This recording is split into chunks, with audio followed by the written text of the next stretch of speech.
and play the slope, gravity pulling the discs right to left for our right-handers.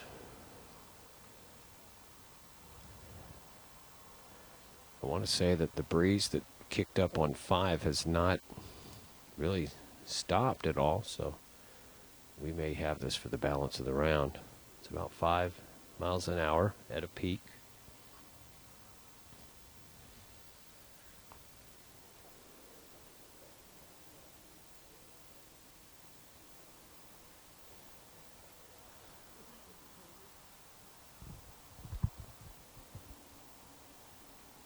Thanks to our viewers out in Wisconsin for your kind words. Words of support. All of our very generous sponsors here at the Planet.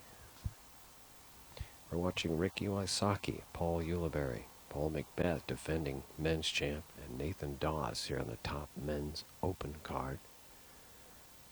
This is day 4 of the World's 6th round for our gentlemen.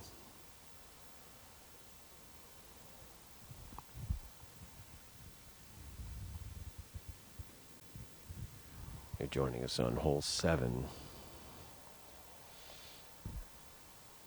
I've already seen some super shots coming into the difficult middle section of the course. And don't forget that 3-hole closer here is a big test for everyone. There's Wysocki now loaded to throw 2. It looks like he is going out left over the out of bounds.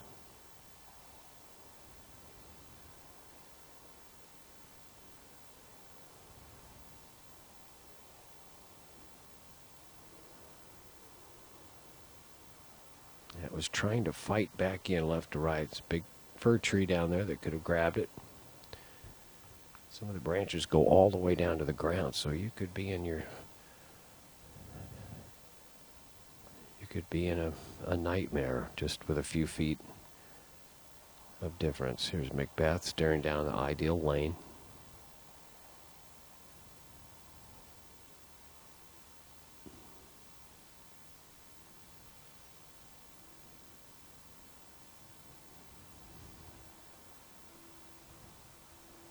Came out left. Just one little branch of that Douglas fir kicked him left, and again we might be seeing something we just described. Those bases of those trees are very thick and dark, dense, doss, with the, I'll call it the more favorable position of the 4 being on the right half.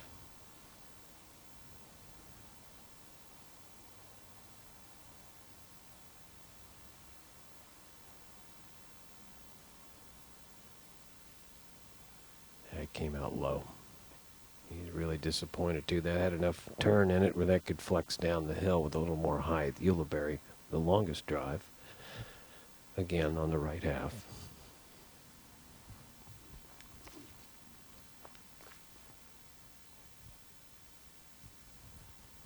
Don't forget, folks, it's a par 5.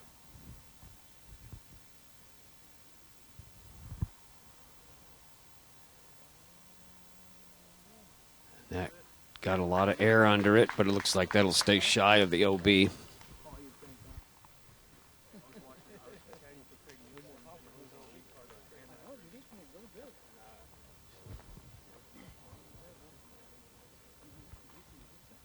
Our gallery now pushing 200.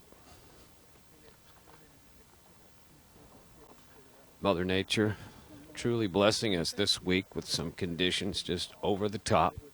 Significant to the Oregon summers, or temperatures a little warmer than normal, sometimes 20 plus degrees warmer than their normal end of summer trend.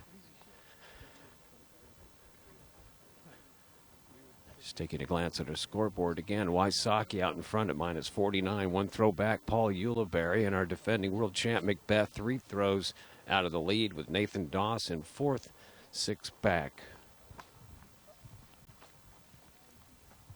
There's the trees that we spoke to, and there you have it. McBeth has not reached the ground yet.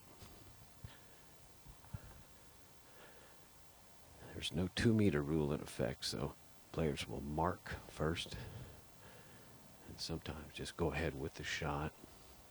There's Wysocki just missed his gap by about 10 feet. He's got nothing left but his little sidearm roller. Looking down at the collection area. Even if you go the entire distance of the fairway to the fence, you'll still have about 40 feet left to the pin. It's his third shot. It's going to go out of bounds and come back in, it looks like. Oh, that hit a spectator. That's going to be tough. Unfortunately, we have some spectators along the out-of-bounds line that really are too close for comfort, given the ability of the disc to go out and come back in. So, unfortunately, that might have cost Wysocki. Here's Doss, third shot.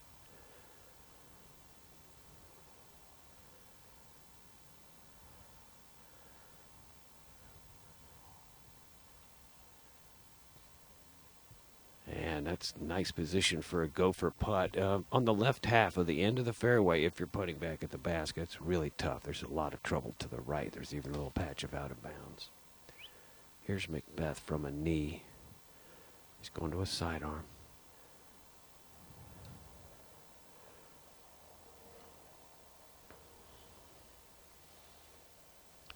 Turned out he's taking something a little more flippy out of the bag. He's going for the fence. Got a lot of air.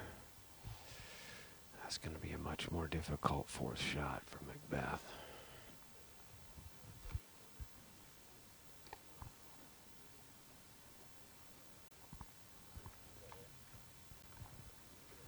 Boy, Wysocki might have gotten burned by one on that spectator hit. Hope not, but those of you watching on your mobile devices, encourage those of you next to these out-of-bounds lines, scoot back, folks. Give these gentlemen some room to do their thing.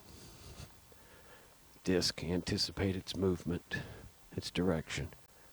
Looked like Ulibarri escaped the out-of-bounds by less than 2 feet.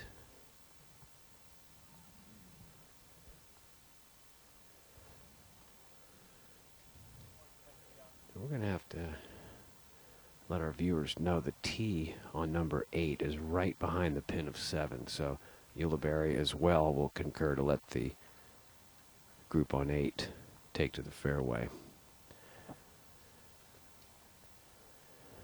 And we have not gotten a spot on the Wysocki roller either, but here's Ulibarri's third. Coming out a little hot. It's flew the green. So it's about 30 feet past. Whoops. Looked like he was trying to slam it into the side of the mound.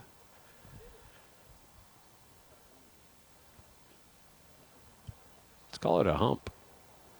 Doss down in the collection, the furthest. That's the silver.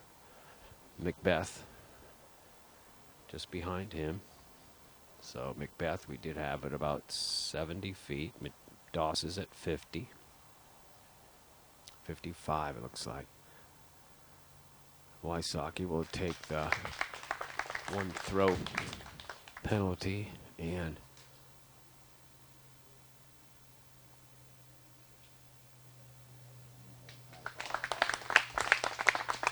he'll have just a short tap, well, medium-sized tap for bogey. McBeth safely on the hump.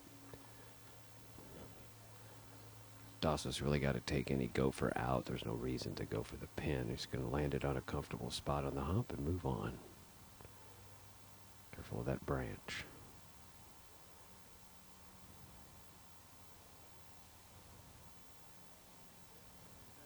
Fairly deceiving there. It's a lot shorter, I think, than Doss was looking. No easy putt coming up for him.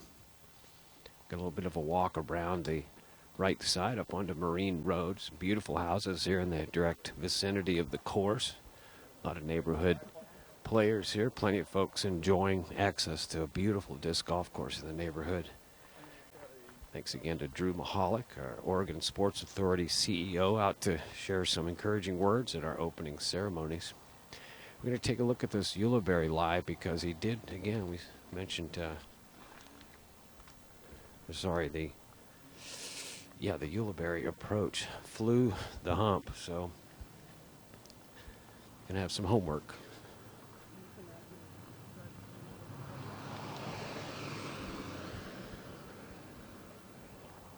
Our gallery still growing, well in excess of 200 people watching our top foursomes.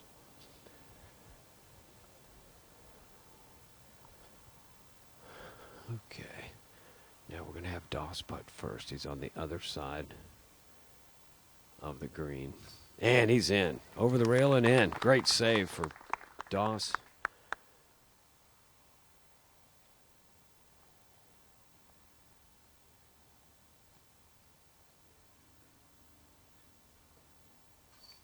It's a par for Doss, and it'll be a 1+ for Wysocki if that shot was out of bounds. It sure did appear to be. And seems Ulibarri probably laid that up. McBeth with the closest approach has managed to get himself away from the hump. You're watching live disc golf here on the planet on a sunny day in Portland, Oregon.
Welcome now to the tee of number 8. Tricky par 3, and out and around has been the trend. And Ulibarri safely on the green at the putting surface. It's a big body of unplayable out of bounds between the tee and pin. Saw a couple of shots not make it around. That's risky right there. Oh boy. And he'll get a green flag. Now there is a 20-foot deep ravine with water at the bottom of it on the right of this green. So if you don't make it onto playable surface, inbound surface, you got to re-tee. McBeth loading the flick.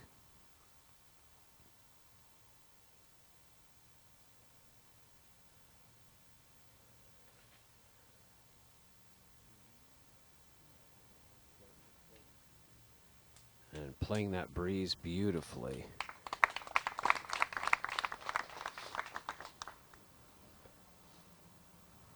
Looks like all 4 gentlemen will utilize the sidearm.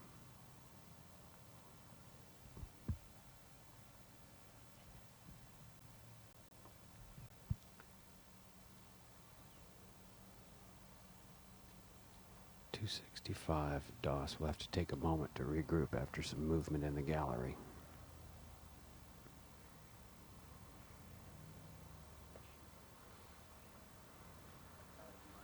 And it's coming up a little shy. It could go in. Oh, I'll tell you what. That just about aced, and another green flag. Outstanding sidearm control by our top gentleman.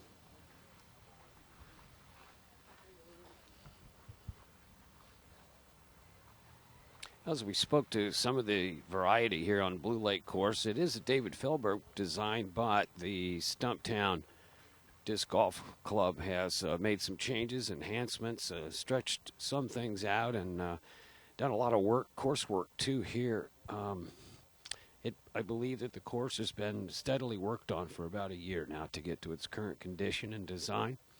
Those of you at home wanting to come and play the Blue Lake layout, it will be in this setting for quite some time. This is their only one option for pins here, although 7 to 8 of the holes, I believe 9 of the holes have short tees.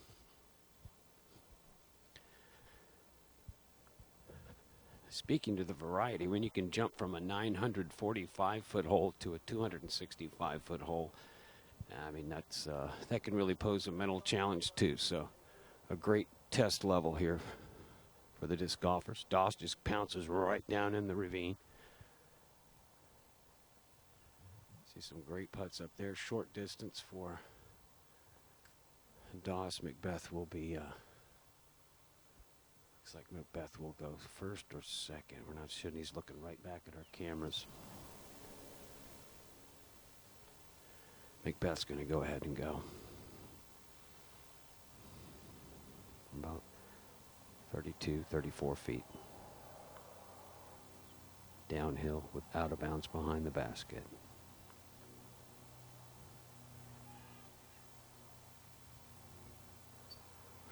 Came out low. Could have been a bit hesitant. There was some noise in the backdrop before his release.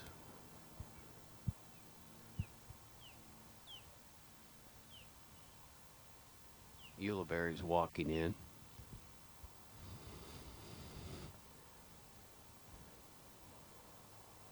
Wysocki will follow Ulibarri.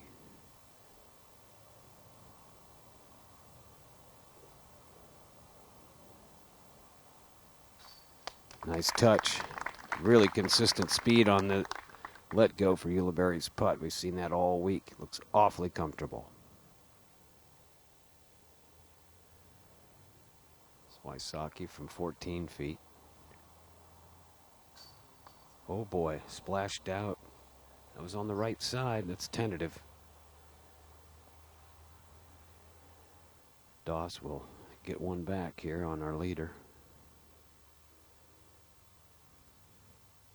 That CTP drive will certainly go down on the card quickly for Doss. Wysocki and McBeth unable to capitalize on the short 265-foot par 3. We move into a long, stretched out number 9.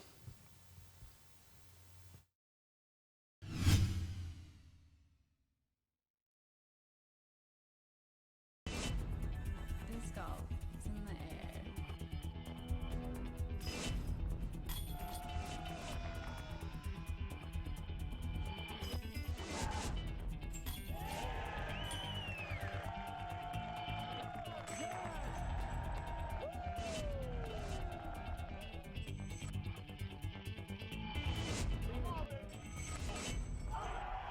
Join the excitement at PDGA.com.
525 feet. Safely out in the fairway. You can reach another 60, 80 feet if you wanted. There's no reason to take a chance. Fairly routine approach shot.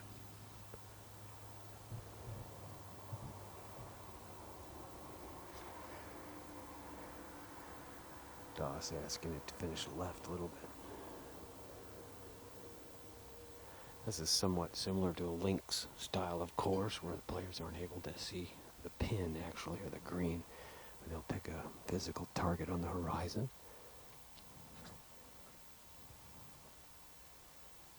And land it accordingly. Wysocki and Doss both look right in the center, that straight approach. A little bit of a throat of fairway approaching the green. This McBeth will probably get a little more distance. It's going to throw lower.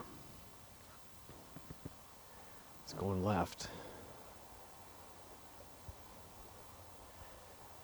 That's going to be close. There's an entrance, a bit of a false front, as you can see when we get around the corner and over the bridge.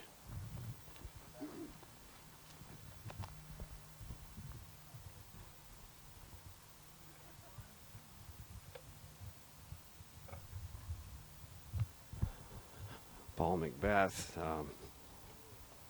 teeing last, was the recipient last night of the 2013 Male Player of the Year Award. An outstanding achievement. Katrina Allen accepting for the women's division. Both these athletes having a superior year. A lot of travel, a lot of miles just coming back from Europe. Most of our players watching favorites right now, or gallery, excuse me, patrons following their favorite player and also probably learning as they watch. So you two at home, hope you're finding some enjoyable images here at Blue Lake. We look at our leader, now tied, Paul Ulibarri and Ricky Wysocki at -49. 3 back in third, our defending champ, Paul McBeth, and 44 down is Nate Doss, 3-time Open men's world champion.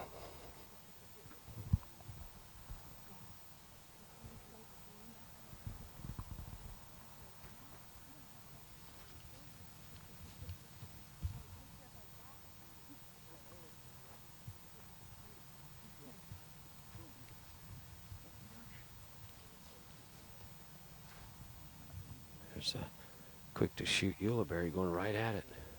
It's a little deep, but he landed in the chips on the approach. Very accurate sidearm all these fellows carry. Ulibarri, don't forget, the 2006 World Advanced Am champion.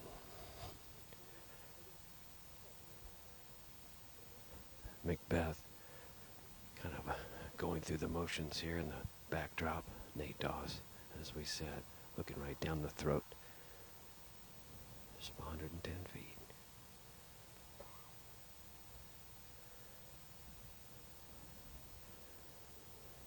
And again, a little deep, but inside the circle, if you will, the distances we speak to when we say inside the circle, that's the 10-meter circle, so a maximum of 33 feet.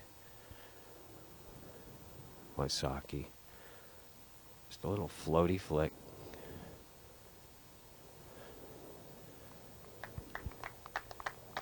Easy peasy. And McBeth with the long drive. Giving it a chance after dropping that. Oh boy, tell you what, no one gets that type of acceleration from such the distance that McBeth can do. Practice, practice, practice. That's how you get to Carnegie Hall.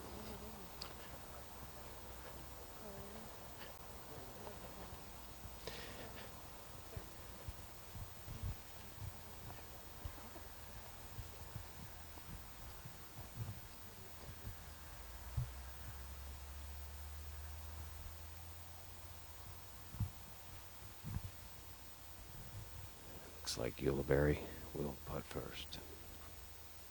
Coming back into the breeze. Safely in for 3.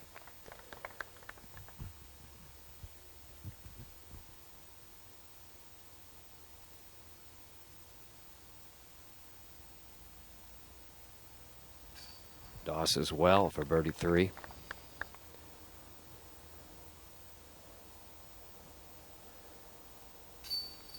barely missing the eagle. McBeth and Wysocki. So another star birdie becoming fairly common here with this top men's card. Wow, what a day for disc golf.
We're on the tee of 10. Nate Doss following the Ulibarri drive. Paul just put it right up on the pin. Don't forget, 8 feet behind the pin is out of bounds.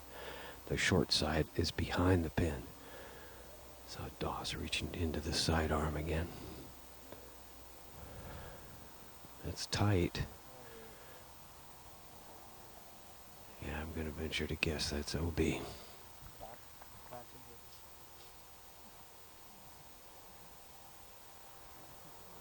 Wysocki. We'll have to watch that. That's tough to follow. He's left it out left. There's a nice plan right there. That's similar to the Ulibarri release, just up to and in. Doss is going with the flow. He's your 2013 Men's Player of the Year.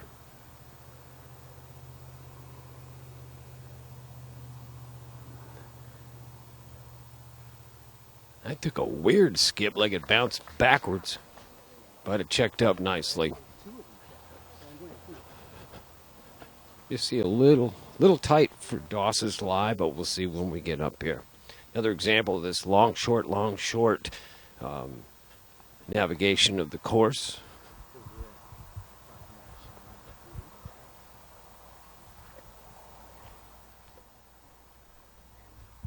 Number 10, only 310 feet.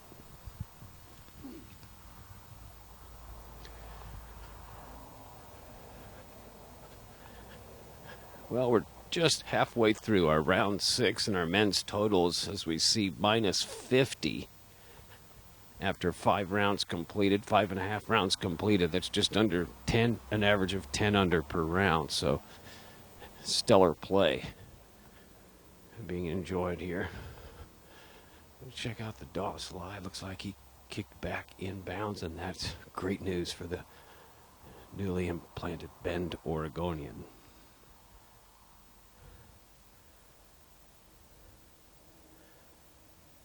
Oh, stayed in. Went in left, but stayed in. Doss, glad to wipe that off his brow. There's McBeth again with that funky landing. Well-placed tee shot off the sidearm. Wysocki will also have to... He'll have to give some hats off to Ulibarri. A great CTP drive down. 4 outstanding tee shots here on 10.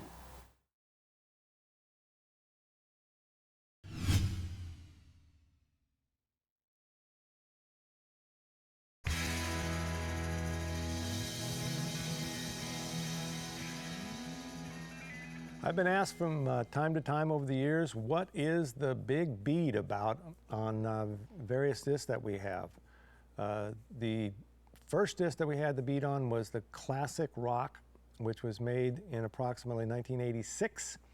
And the reason why we put the bead on that disc and big bead putters and spiders and other discs that we do is to keep the disc stable for longer.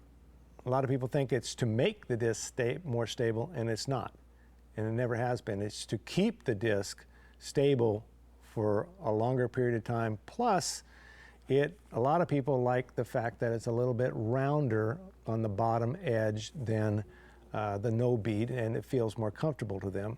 Other people don't think it does, so they don't like that big bead. But it is to retard the wearing of the disc, not to make the disc more stable. So now you know the secret of the bead.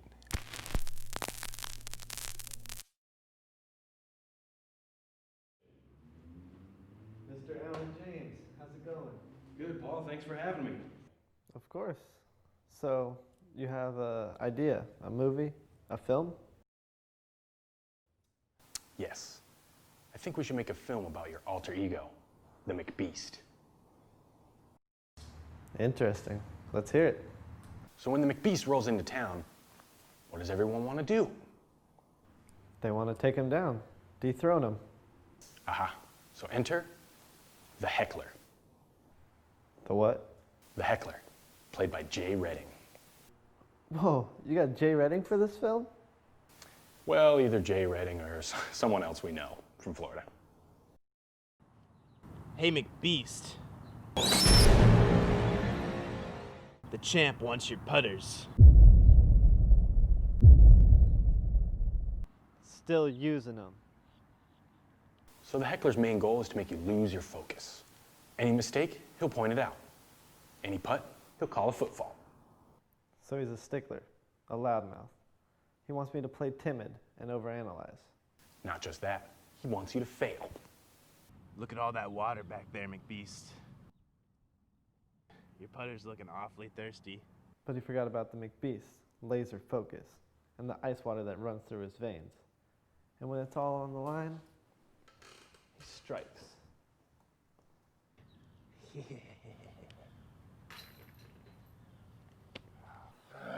No, it was so clean. So clean. That was a nice putt, McBeast, but you're still no match for the champ.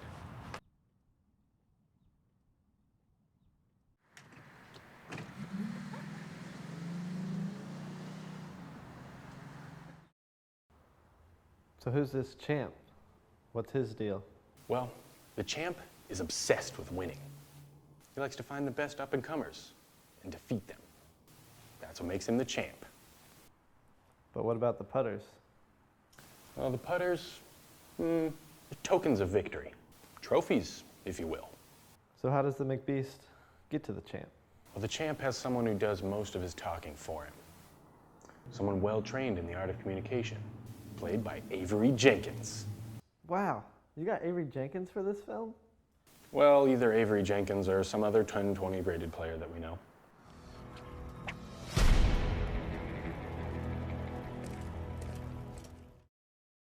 McBeast, huh? That's a clever nickname. What do? Just switch 3 letters around? Enough with the jokes, moneybags. I heard the champ is looking for me, and he wants my putters. He does. And I'm willing to make a trade. Your beloved McPros for these. That's right, solid gold putters.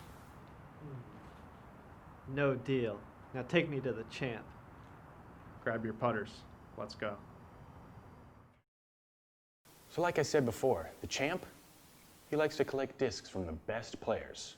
Are you sure you're ready for the champ? Yes, let's do it. But he hasn't gotten to the McBeast yet. Boss, I got someone who wants to see you.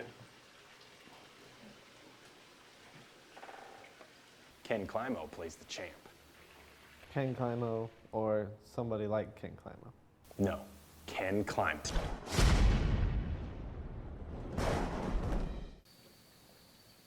Mr. McBeast. I've been expecting you. That's what I've heard.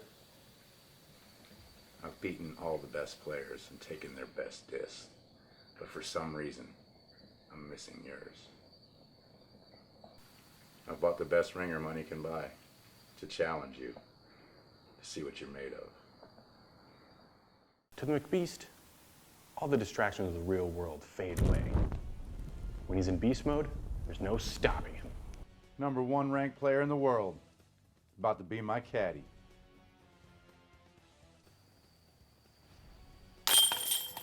Come on, Moneybags. You can make that with your eyes closed.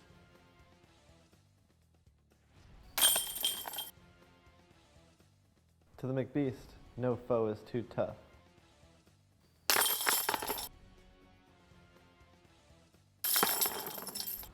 No putt is too tricky. He has to fight, and he has to win.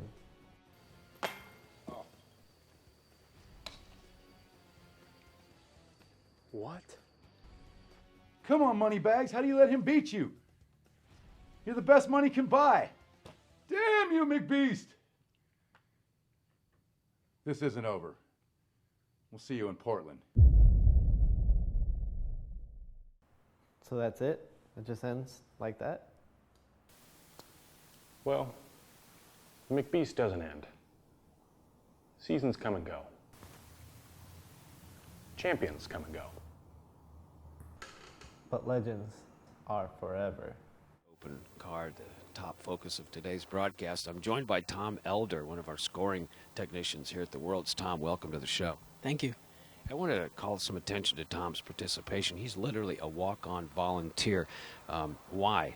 What made you come and just give up your whole week? Well, you know, I sort of got addicted to disc golf, and I'm a constant refresher on the live scoring usually, and Worlds came to town, and I just thought I get to refresh the action with my eyes, and I started live tweeting out what was going on through my Instagram account, and I was contacted by Marty Gregoire to help out with the PDGA and do the Instagram and live tweeting and live scoring, and it's been really awesome to be on the other side of the refreshing. Usually I'm at home refreshing, and now I'm out here on the course updating the site. It's pretty fun.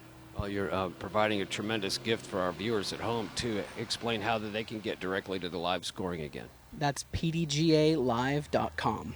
So you're going to use your simple PDGA login as well as catching up-to-date results at pdga.com. Tom, how many scores do you have? How deep are the live scorers out there? I believe we have the top 8 cards today. I'm doing just the lead card right now, and I believe it's the top 8 cards.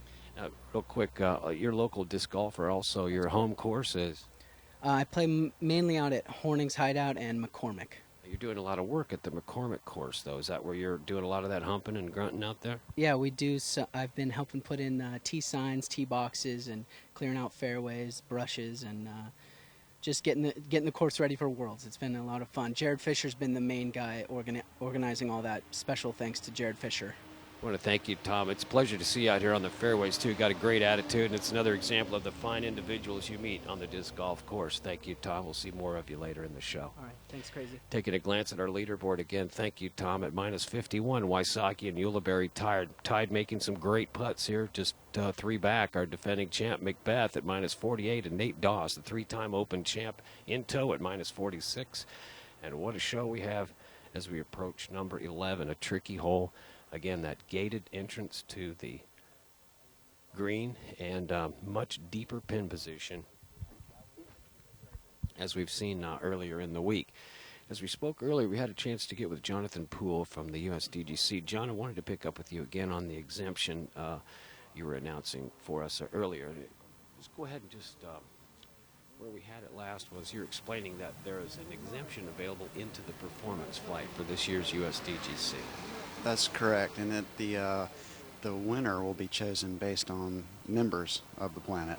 And again, I think any of those folks who are rated at least 875 with the PDGA, and who have had at least 12 PDGA rated rounds between and including last year's Worlds or Pro, up through the last ratings update prior to the upcoming USDGC. Now the performance flight, there's a bonus. You know, it's kind of an entry into the big time. It's a stepping stone, if you will. You've designed that for that purpose. You know, you're bringing their awakenings to the performance players, the next step up into the open flight. Definitely, you know, and we really wanted to put performance scoring to the test. I mean, it's a way to give everybody a chance to compete and win. And so it's an interesting format, and it's one of those that I just don't think has been fully appreciated yet. I think it's something you really got to go and get in the middle of and do. So I think if you ask those that have competed in the performance flight in the past, you know, they've really had a good time. It's great to play that course in those conditions, no matter what. And you know, we take care of. You know, you figure the players pack value. You know, they get the same player pack that they would in the open flight. So you get more than your, you know, double your money back before you even throw your first round in competition. So it's a great opportunity, and hopefully as time goes on, more people will take advantage of it. How many people in your volunteer army this year? Well, you've been holding steady right about 100, which, you know, for one course, it's, you know, it sounds like a lot, but there's a lot going on out there. And, you know, we really have to have that kind of crew to make it, you know, to give players and to give fans the experience that I think folks have come to expect at Winthrop. You know, you're basically teaching the entire community of Rock Hill to love disc golf, and it's fairly easy too. The Winthrop Gold Course, one of the greatest challenges, is kind of like getting a master's degree in disc golf. Any changes to the course at all? Actually, one exciting change, if those familiar with the course will know that we built a dock out in the water to tee on 18. We're going to do the same on hole 5. So that's the first par 5 that you come to, and so you'll have not just a carry to the green, but you'll have a carry off the tee into the fairway. And so we just got the construction permits and everything, you know, approval with the university, and I believe the you know, the building of that tee will start pretty much right away. We're so impressed with the advancements, and the strength of the USDGC grows every day. Well, thank you for the dedication. Plus, world's greatest theater. Hello.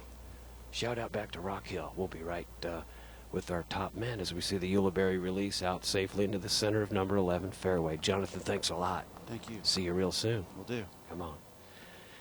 Innova East's crowning event, the USDGC, coming up. It's the much awaited, much anticipated year ends throwdown. Here's Doss on the tee of 11.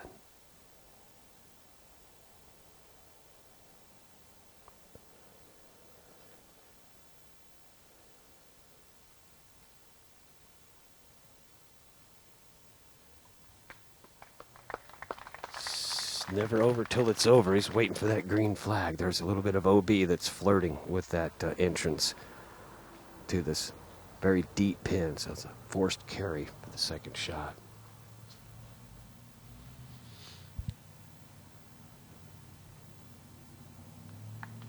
Picture perfect for the sidearm of Wysocki. There's a little bit of a beacon tree out there. Players will either decide to go right or left of. Tree is 370 from the pin.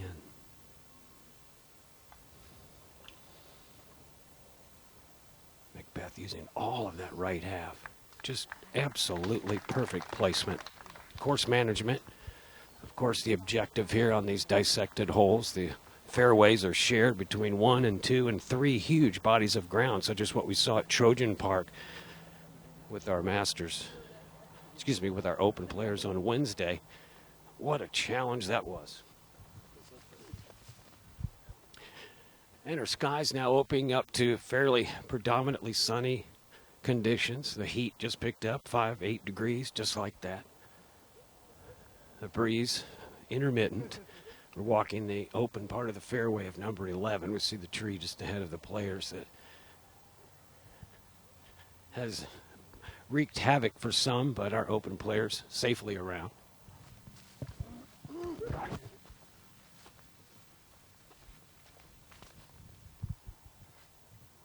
Catching up with card 2's gallery.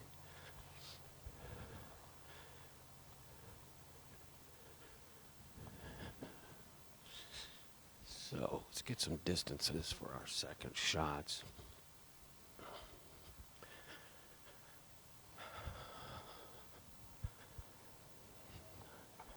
The tree that I'm standing by, which is fairly close to the Doss and Ulibarri Drives is 330 feet to the pin. So you'll have to get out way out to the right side of the fairway, almost to the gap where Wysocki is inspecting from to see the pin. It's two choices. If you go too far up towards the gap, you're going to have to throw even higher to get around these guardian trees out in front. These trees are about 200 feet shy of the bucket.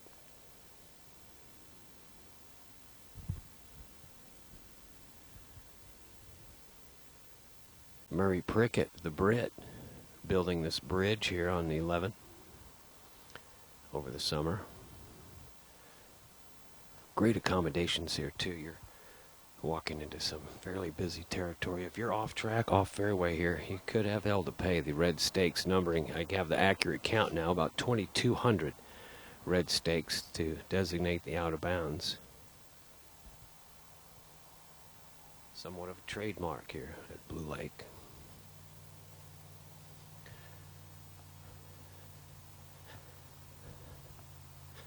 So we've got Wysocki in blue shooting third. McBeth back at about 340. And Ulibarri will shoot first from about 350.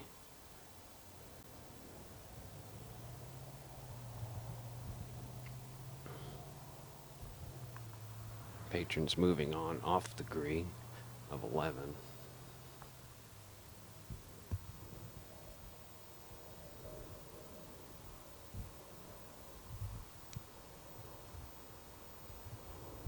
Thanks to our tournament planning committee, a big round of thanks to Todd Andrews and Jeff Haggerty. Jeff Middle we spoke with yesterday, lending a big hand. Michael Phillips, Chris Bellinger, just a great group of friends, disc golfing buddies, and your world's local organizing committee this week. Justin Gross is our course marshal here at the lake. Paul Ulibarri now loaded for his second shot. Big, steep, towering highs are around the trees.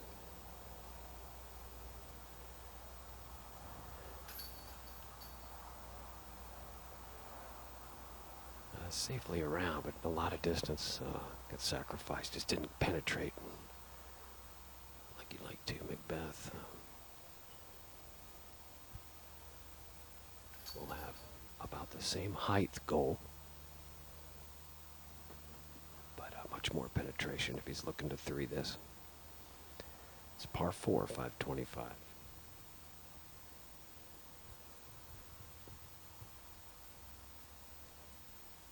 I'm corrected. It's par 4, 685. I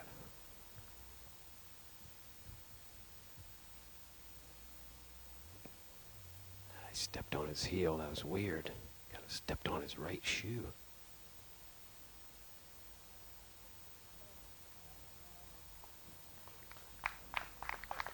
Safe. That stayed up for a couple, 3 extra seconds there, it seemed like. Big elevation. Wysocki's in the middle, but he'll have to get a little more of a knife angle.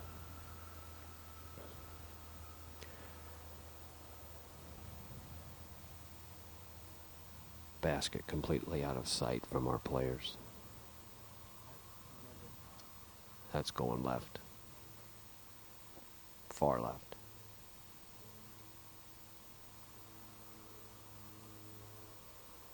Safe. There's a very delicate, squiggly out of bounds line over there. Doss with the longest drive. His drive is about 350. So he'll have this about 350 remaining. The wind's behind him. Oh boy, it just ticked a branch. That's cutting back. That got some wind underneath it. Could have pushed it over towards the left. Oh, and he gets the safe signal. Great approach for Dawson. All 4 players safely around the protected entrance to the second fairway here on 11. 685 feet may not seem like a big distance to a ball golfer, but as we did yesterday on hole number 8, 2 throws for Ken Climo, totaling 820 feet, so fairly accurate at long distance.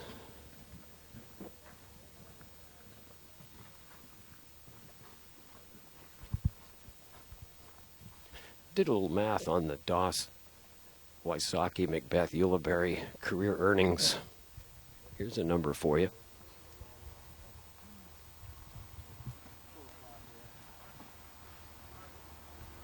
Between these four gentlemen, career earnings totaling $630,000.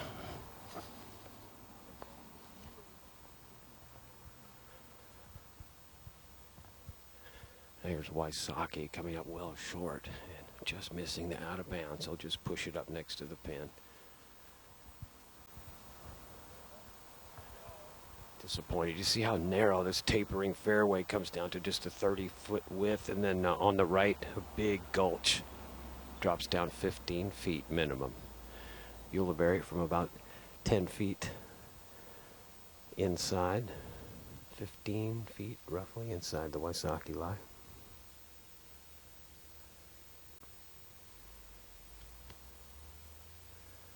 He's giving it a go. And that'll nestle nicely.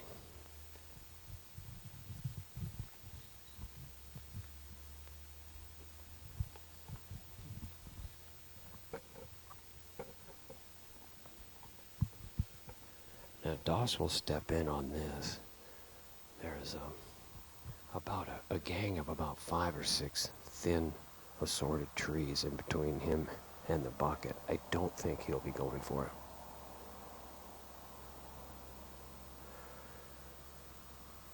You learned that at De La Viega on the slippery slopes over there. Well done.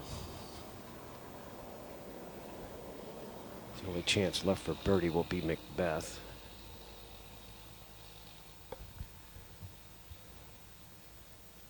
He's yellow. He stopped about 25 feet shy and just on the right side. It's got about a 3-foot elevated putt. It's going to have to get in the weeds. Does have a straight-on approach, though. A little bit of a breeze off the right shoulder, but that gravity's pulling his stance off to the right. Got to stay balanced. This breeze can lift that putt. He's not careful.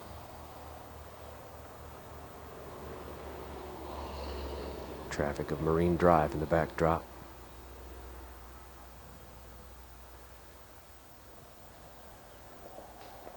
And probably anticipated that lift a little too much, so no birdie for McBeth. And he is not happy with that. Ulibarri to clean up for a par, as is the balance of the 4.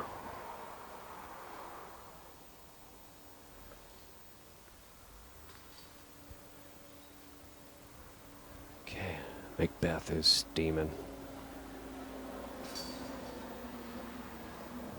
Not a good visual either to carry on. We've been locking in those 30 and 40 footers. They're safely just over the rail too, but to see one miss by just a couple inches, boy, this is great.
It's out on the right half. That's a bit risky over there.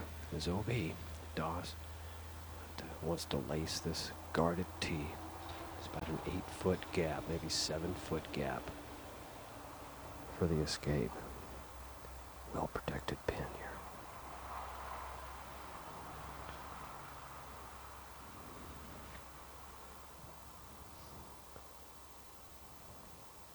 Textbook. And that'll get some skip too. It's actually, if you're on the right half approaching, you can actually see the bucket.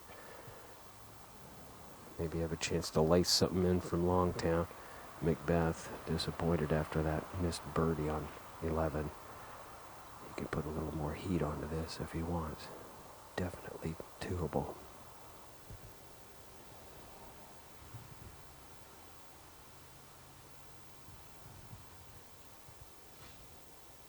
Oh boy, he just barely got out of the fence there.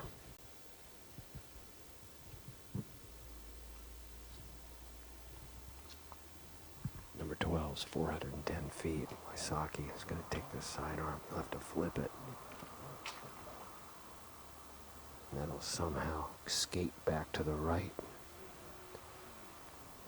Look how much energy he can gather in that short take back.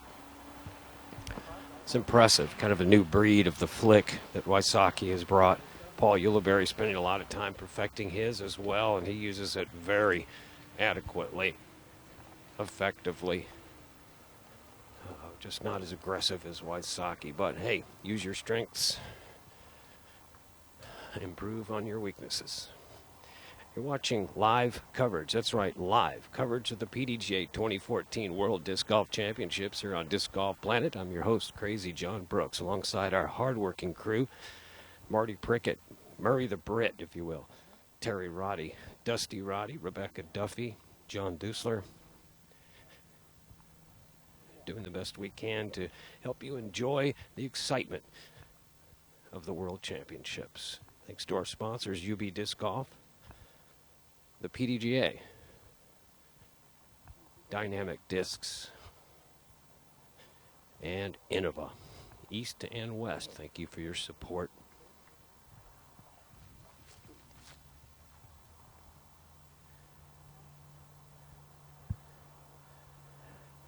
And we do find Ulibarri out of bounds.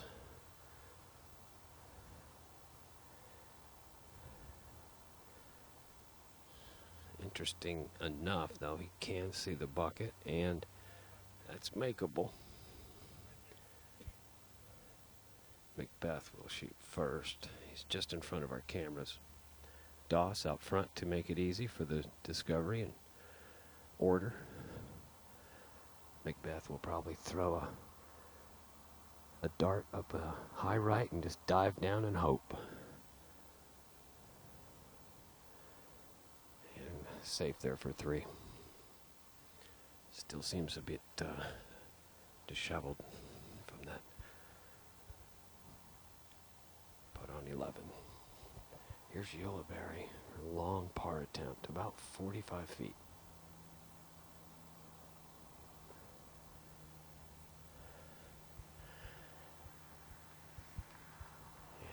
That left for bogey. Doss was able to penetrate up into the early grove of trees here. He's about 15 feet, maybe 18 feet for bird. Wysocki skipped up into the grove and to the right. So he is back in jail, so to speak. There's a slim route between the two skinniest trees, just right down the pipe. It's Wysocki for birdie. Oh, another splash left. So close.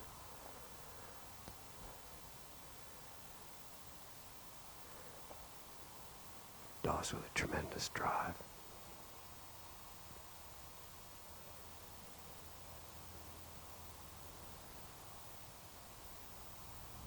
Trying to stick with the routine. A little bit of movement back there. I'm going to ask our patron, just stay where you are.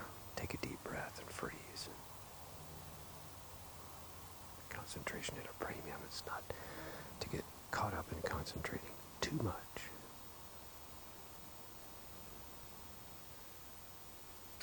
Oh, Doss slips it in low and left. Great birdie for Doss.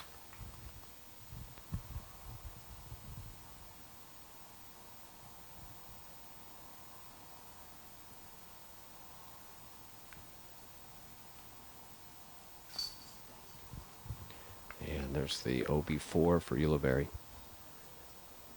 McBeth for 3.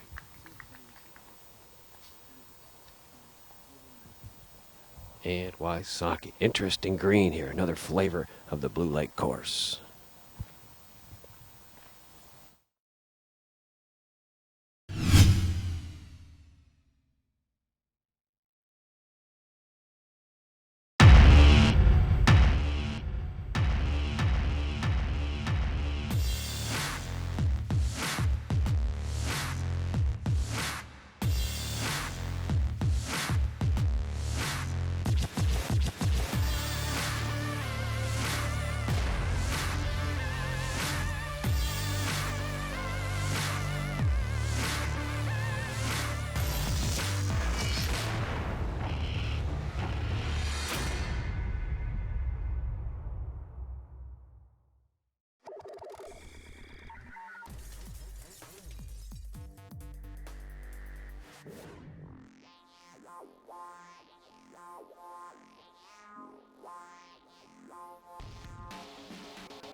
Eco Star Destroyer.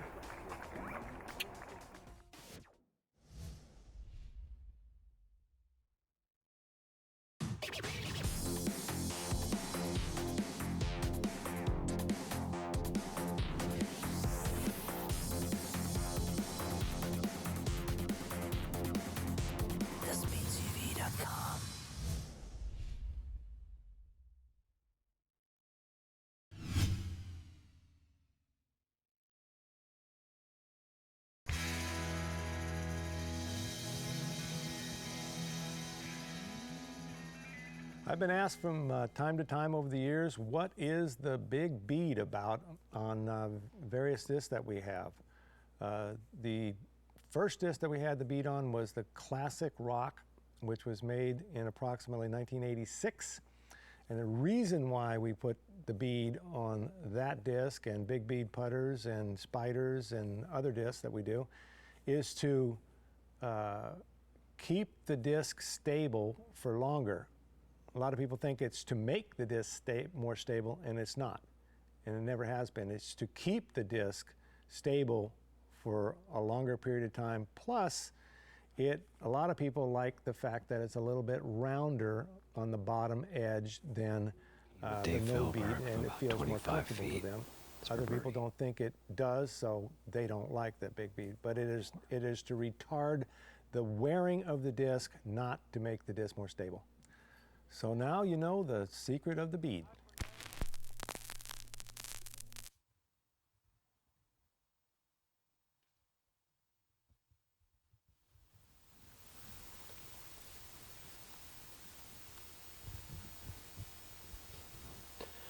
Bradley Williams now.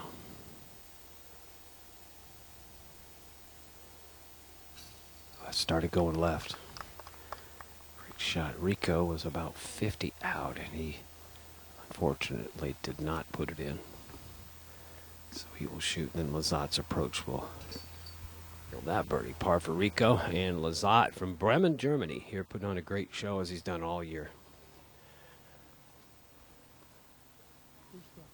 Shout out to our viewers in Germany. Johnny Balls, The Walkabouts, Jorge, Benji, Schneider. See Bill Kelton here from Leonberg, Germany. Sister Ava, Carol, Dennis, in tow. A lot of our European players taking some time to enjoy some U.S. courses on a vacation, but unable to join us for the Worlds. But we take the long look back now to 13T and see Ulibarri put it out safely at about the 300-foot mark. Doss also will choose to throw the sidearm.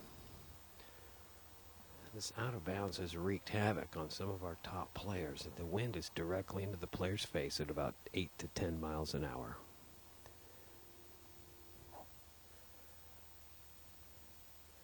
Cutting back into the center nicely. So about 320 left. This drives just over 300 feet. Course management, of course, deciding the distance. There's Wysocki.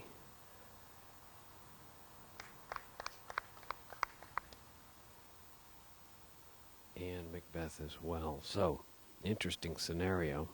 Doss, slow and steady. Couple birdies, where a couple missed putts for McBeth might have eliminated some of the distance there early on. We saw Doss with a couple of tough drives, couple tough breaks. McBeth with a short drive on 1. Doss with a nicked a tree on 2, and then we did see the star birdie on 3, and on 4, and on 5. So it's a major talent here in Oregon. Very close to the Portland Airport. PDX, the terminal code. It's a big, beautiful structure. A lot of our front line and first line of defense, the F-15s, F-16s, we hear here in the area flying over, just to remind us of our safety and our freedom. And hats off to our troops in and around the globe. Thank you for your service. We have the massive gallery we see as Paul Ulibarri takes to the mark for his second shot. 625 feet, par 4. Very reachable, but the headwind that they're dealing with right now might come into play.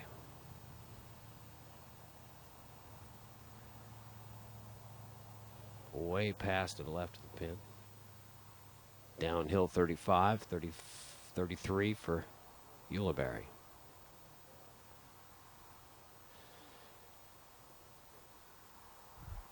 Using that step in and walk through putt for longer distances, it's a pleasure to watch. McBeth also has a very smooth release for longer putts. Looking at another sidearm, ideal distance about 320 feet.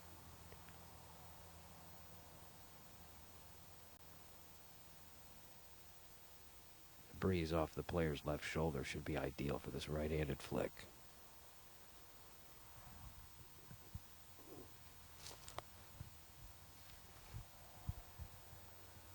That's carrying hard right. Out of bounds.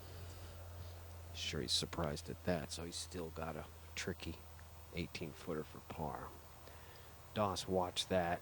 As again, I mentioned this wind, it's left to right. Coming into play on the McBeth release. Doss from just shorter than McBeth. Oh, it's going right at it. A little deep. Have a curl around nicely to within 20 or so. Wysocki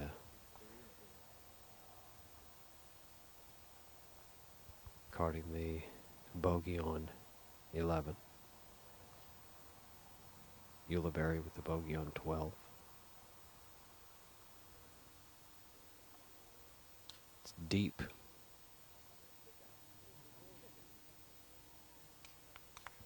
And safe. You know, those of you at home who have not joined the PDGA, we can't stress enough the importance of your weighing in to your commitment to disc golf, either as an amateur or professional or as a family member.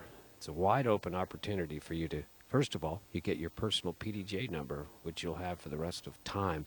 And there's a sense of pride and accomplishment when you do join our organization. It's proud to represent players and the game worldwide, but you being the lifeblood of the sport, it's a chance for you to pitch in and become part of the action.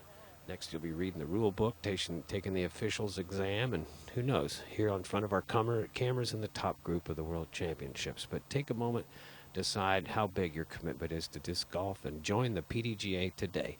Find out more at pdga.com.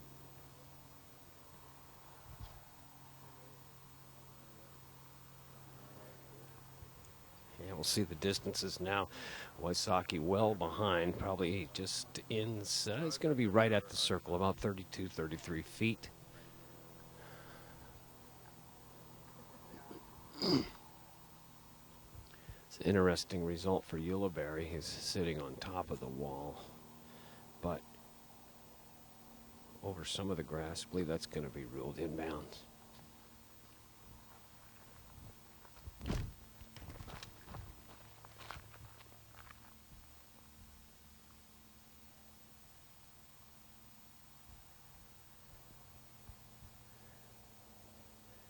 He'll do that step in and step through putt again, downhill from 33 feet.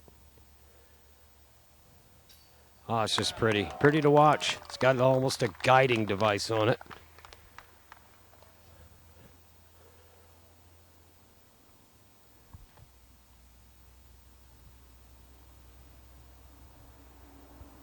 Ulibarri's safe, so that'll card a birdie 3 here on number 13. Great recovery.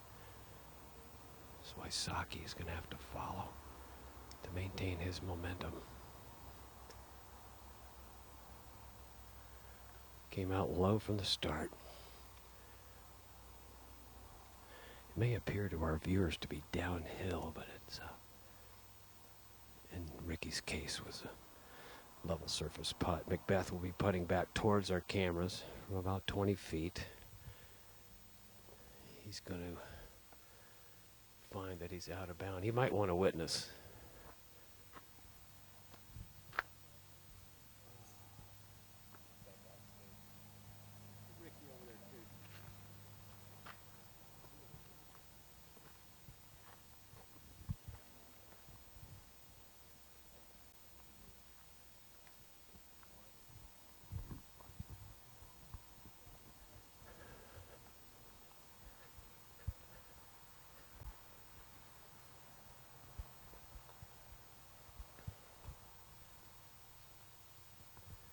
Preliminary call for McBeth is out of bounds. So this for par, 20 feet.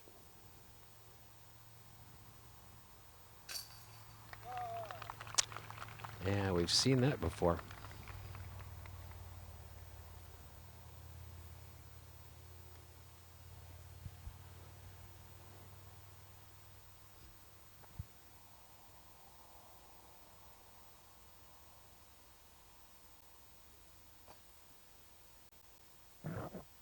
That's a rare short miss for Doss.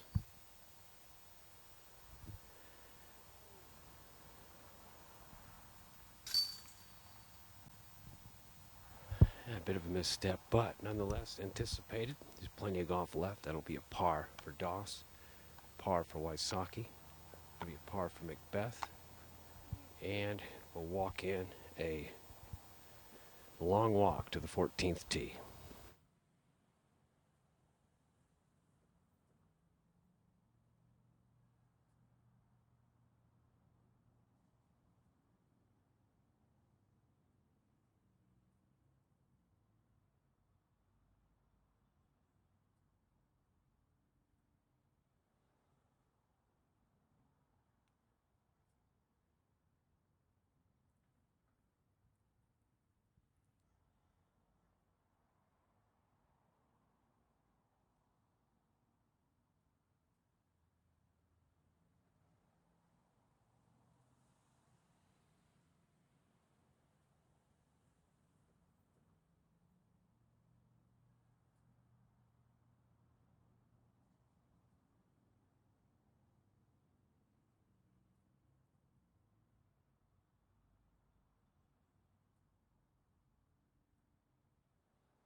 McBeth out in the middle. Excuse me, Ulibarri out in the middle.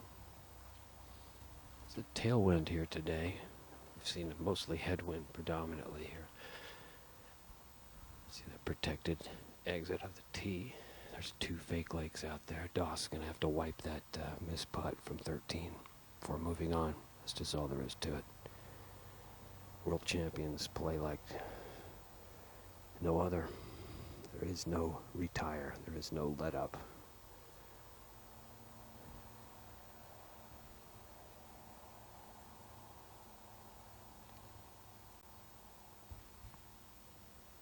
that's ripped. That'll finish left in front of that first lake. 910 feet, ladies and gentlemen, to this hole, and Doss is already halfway.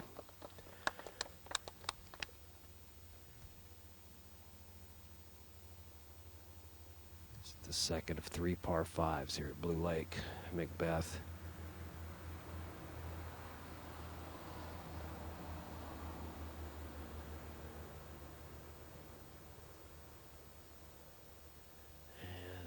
It's got to get down. It's getting up close to the first lake. And it's in.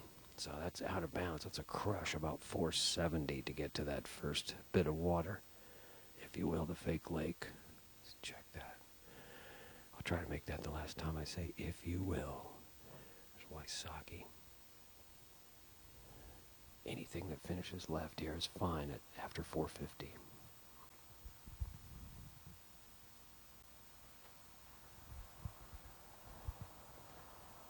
A lot of skip value on that left, and that's just a wider view to the approach of this green. It's elevated a bit after you cross the 2 fake lakes. You'll get up into a huge flat spot that's shaded, surrounded by trees, but 100 feet, all but one tree are about 100 feet away. So wide open approach into the green.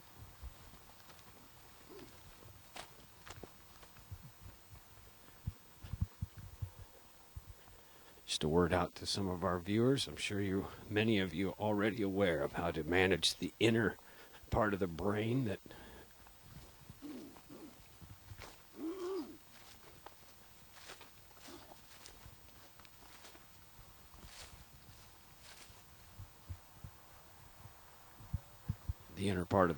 has to deal with missed putts, out of bounds shots, inadvertent skips, kicks, all that business.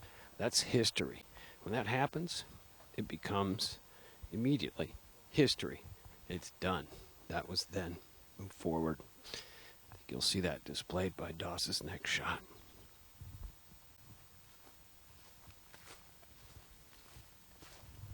Following our men's Masters card yesterday, this was the beginning of a very difficult stretch for Patrick Brown. This hole has played havoc for a couple of our all-stars. Wysocki able to get it over the second fake lake, but will he? That fallout area on the left, the fairway, shortcut fairway, you see, ideal landing spot.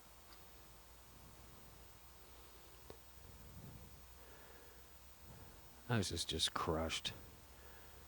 Our gallery's gotta love this. That's blistered. So roughly 400 on the tee shot. The next shot, about 450, I dare to say, is within 60 feet of the pin for eagle. Ulibarri, careful not to turn this too much. It's going into the flex window. Look at this.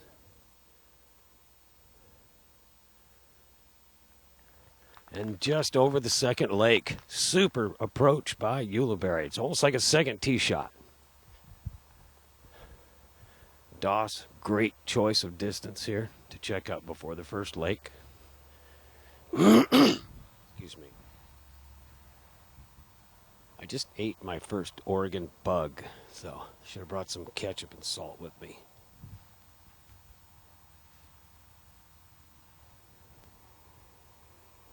Doss will have right at about 500 remaining.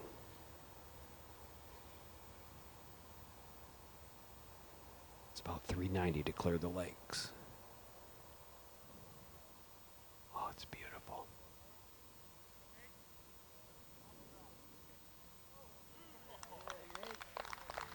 And a tremendous second shot. He'll be looking at that eagle putt when he gets to the green. McBeth out of bounds, a little pressure added.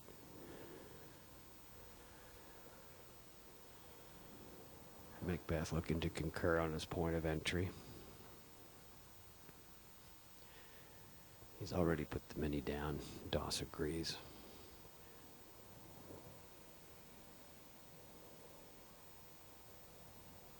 It's got about 450, let's see, 470 remaining.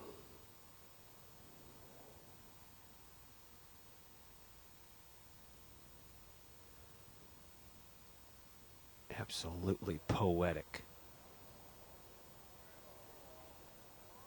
That's going to be past the pin on the back side of the only tree guarding the pin. It's also the source of shade.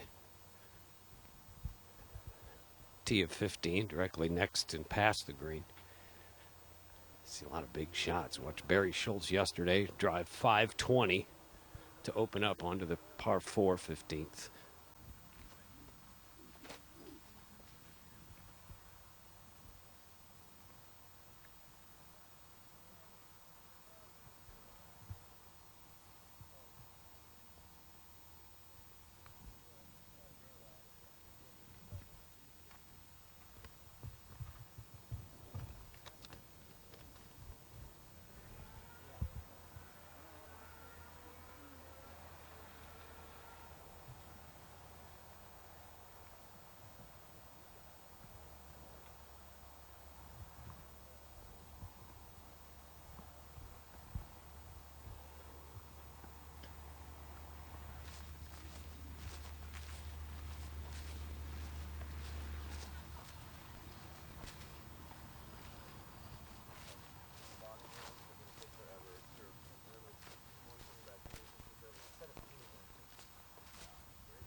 Wysocki's going to wait for some of the activity to quell.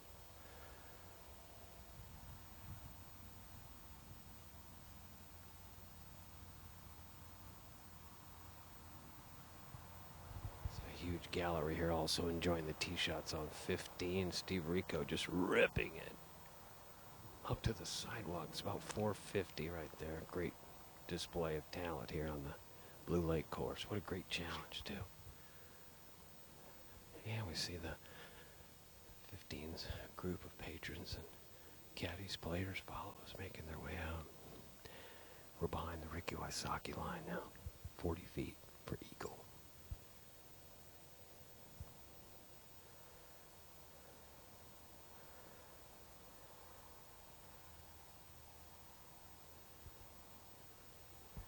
Got a youngster, future champion in the backdrop here. He's going to have to go back and join the herd.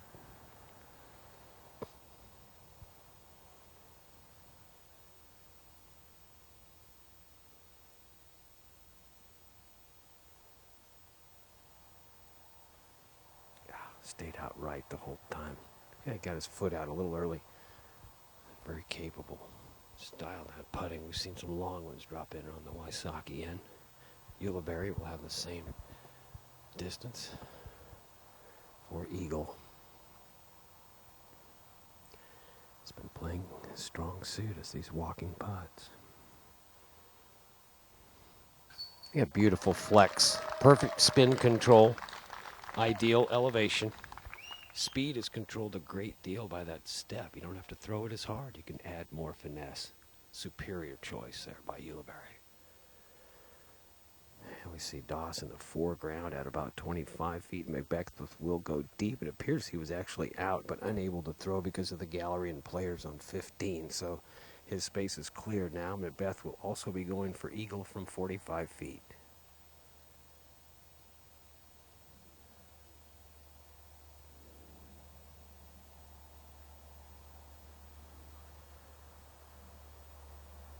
Check that. This for the McBeth birdie.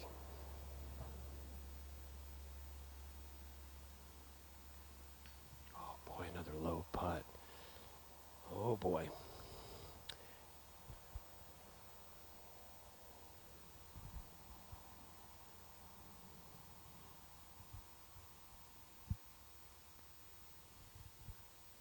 Doss with an outstanding look at eagle from 25. Oh boy, that's gonna make the newspaper. Doss Eagles, 14.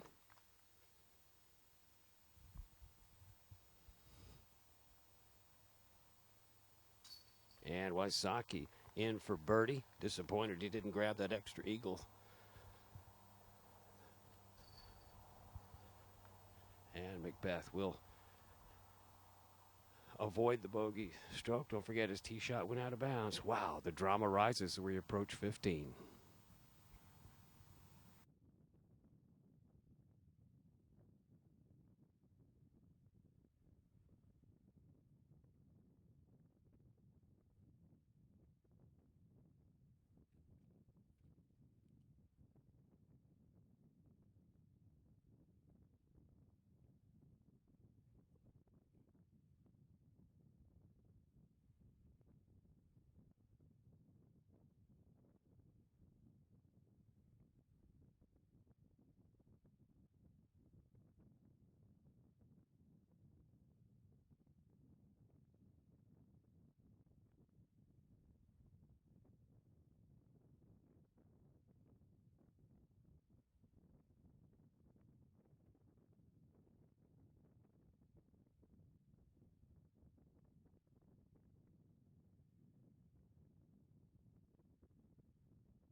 Disc golf.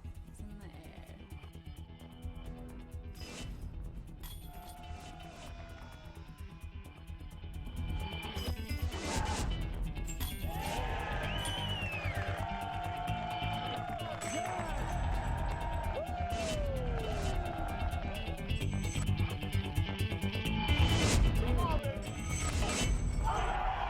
Join the excitement at PDGA.com.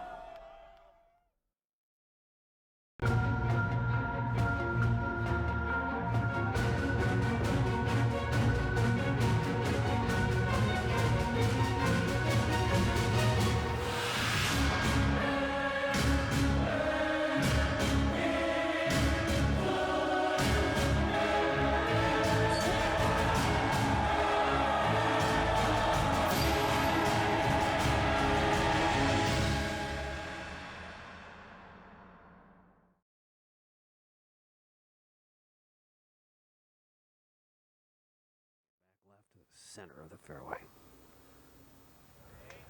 Ideal. Big, long, towering hyzer shot after that.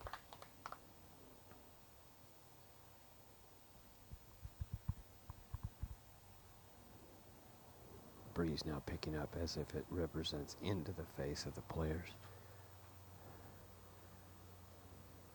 Nice smooth release on that. Maybe get over the sidewalk. And he does. So that just broke the 500-foot mark by Wysocki. McBeth after the par on 14. You can really chuck this a long way if you wanted to.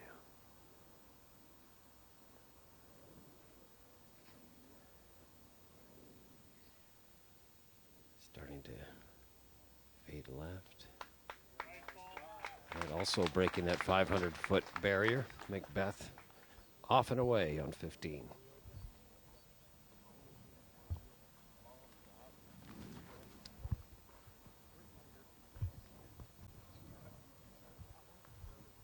Yeah, a few facts about our players here in the top men's card. Ricky Wysocki playing out of South Carolina. Out of 23 events played this year, only 4 were finished out of the top 3. So that's an amazing, consistent statistic there.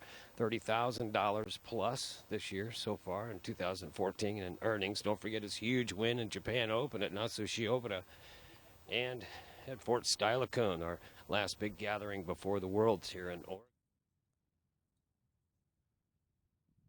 Their popular face on the tour. He and Katrina Allen have won multiple mixed pairs world titles. Paul Ulibarri, of course, the 2006 Advanced Amateur World Champion, beginning his steady climb towards the top.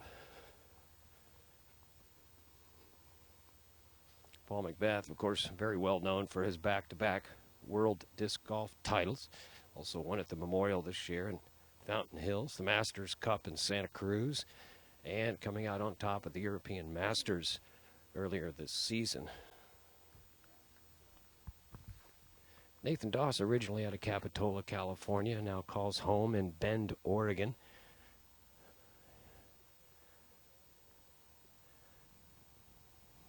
Nate with $11,000 plus in earnings this year alone with only 13 events. 4-time world champion, including a juniors victory at 15. Traveling partner and Superfreunde of Val Jenkins, 3-time world champ as well. It's an outstanding group of talent, and our players coming from far and wide of the United States to meet here in Oregon for the World's. Looking back at the, looks like Ulibarri will throw first, Doss second, Wysocki third, and McBeth to throw fourth.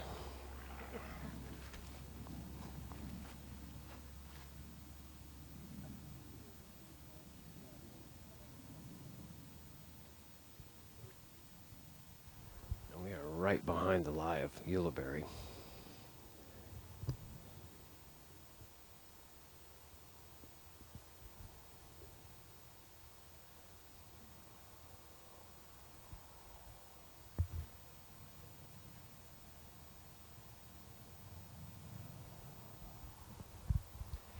Pin tucked back on the left, out of view for our viewers and players. It's nothing but a big hyzer right to left, but this tree in the center of the fairway is limited Ulibarri's access to the upper half.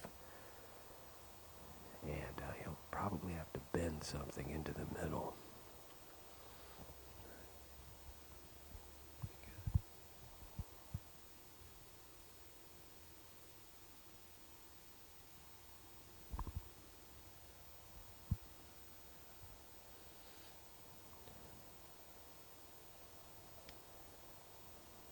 There's a mid-range, very stable though, pulling back hard left. That's not safe over there. That's gonna have yet to be discovered. We don't see any flags, but preliminary indications is that it's safe. Doss, much more ideal setup without the tree inhibition. Or is that an imposition?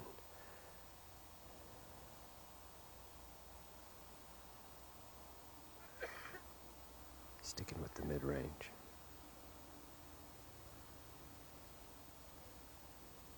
Got to get around that tree. And it does. That's going right at it. It opens up fairly wide back behind the pin. A little bit of a line of, just want to call it obstacle, if you will, on the right side of the pin, just in its direct vicinity. But Wysocki's sticking with the putter. Just a gentle slope downhill away from the players towards the pin might help this skip value trickle up to it.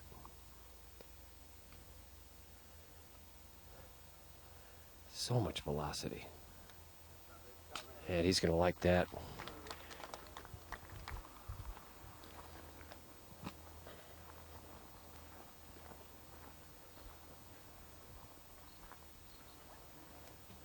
Ulibarri, Doss, and Wysocki, all with great drives. McBeth is the furthest left.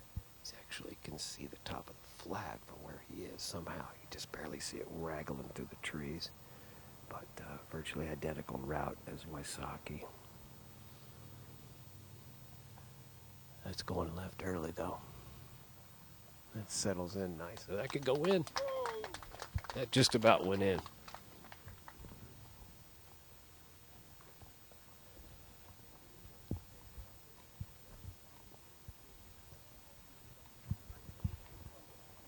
Well, any event this large, complementing its local organizing committee, what about the global organizing committee? That's our PDGA staff here in Portland this week. Brian Graham, our very capable and honorable executive director, sitting atop the heap, if you will. Andrew Sweeten, Big Daddy, here's the tour manager and competition director. Mike Downs, ever present at any PDGA major or NT event. He's out there as the events manager and just going to enormous lengths to provide a great venue, stage, preparations, merchandising, tents, creature comforts for the players, and of course all the comforts that the PDGA provides for its membership. Sarah Nicholson, seen all around the courses here, a memberships director, as well as leading the crew on live scoring. Don't forget, you can go to pdgalive.com and get up to the moment results. Matt Gregoire, our social media manager and media director for the PDGA, hard at work. He's really performed a total facelift on our communications with the masses. Thank you, Matt. Sean Sinclair, marshal and crew chief here at each and every Worlds. And Jeff LaGrasse, our scoring director. Just absolutely tireless work and endless hours to bring the event to each day's fruition. Here's Ulibarri with an identical distance.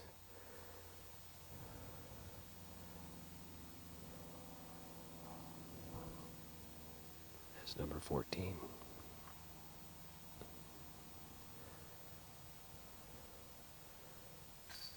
And that kind of got that front foot out in front a little bit early, and that didn't turn over. That's the strength of that walking putt, is its ability to flex in a short amount of space. Doss is right at 20 feet.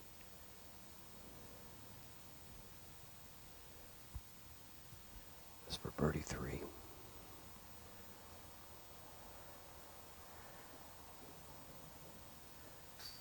And just grabs those chains as if they got bubble gum on them.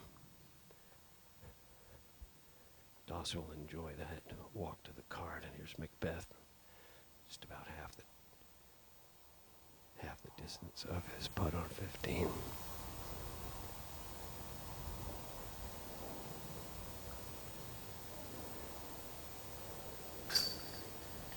Great poke. It's really enjoyable to watch these guys adjust the speed and repetition of these putts. Each distance requires a little bit different commitment for velocity and distance, elevation, trajectory. It's all so key in designing your putt and maintaining the zone.